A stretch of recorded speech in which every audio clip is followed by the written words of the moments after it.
It has been 16 years since a Clackamas County Sheriff's deputy survived a life-changing day on the job. Now, his son is following in his father's law enforcement footsteps.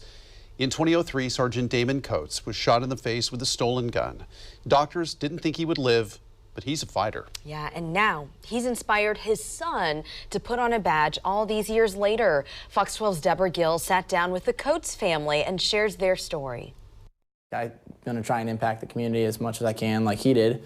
Huge shoes to fill, but you know, if I can do half what he did, then that's great. Jared Coates was 14 years old when a boy about his age shot his father in the face. Everything changed for the Coates family on January 9th, 2003, when Sergeant Damon Coates responded to a Milwaukee mother's call about her son in crisis. When Coates arrived at the home, 15-year-old Nick Teixeira was on a couch and would not cooperate with deputies. Teixeira finally stood up and shot Coates with a stolen semi-automatic handgun. Another deputy immediately shot Teixeira.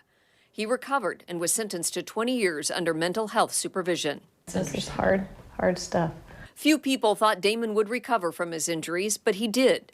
Then 8 years ago, he suffered a seizure, and again, doctors didn't think he would last 1 year. We just kept him at home and just slowly got a little better. Tammy says he has an incredible will to live, and she gains comfort and joy from her faith, her 4 adult children, their spouses, and her grandkids. I'm not going to pretend that I just have joy all the time, but can I have joy in the hard circumstances in the storm? Absolutely. Now at 31 years old, Jared Coates is in training to become an Oregon State police officer.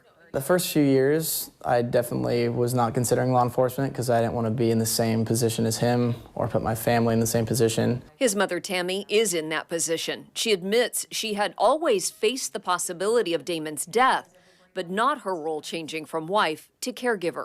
I thought, yeah, he'll, be shot and die, but never disabled and not be able to talk, walk, or eat. It just never entered my mind. It enters, I'm sure, his wife's mind now. Tammy said she dealt with a pendulum swing of emotions when her second oldest son told her what he wanted to do. I was first like, wow, that's awesome. I think he'd be great at dealing with people. And the day after that, I cried all day. So, shoot, it's bittersweet. So I would never want that to happen to anybody but your own son, too. And Jared says on his first day out on patrol, he will be excited, but have that awareness that anything is possible. That's why I got into it, to help people, and it's enjoyable.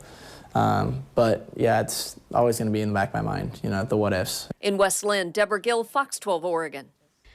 Jared has a wife and 2 young sons. He will be a full-fledged Oregon State police officer on patrol in spring of next year.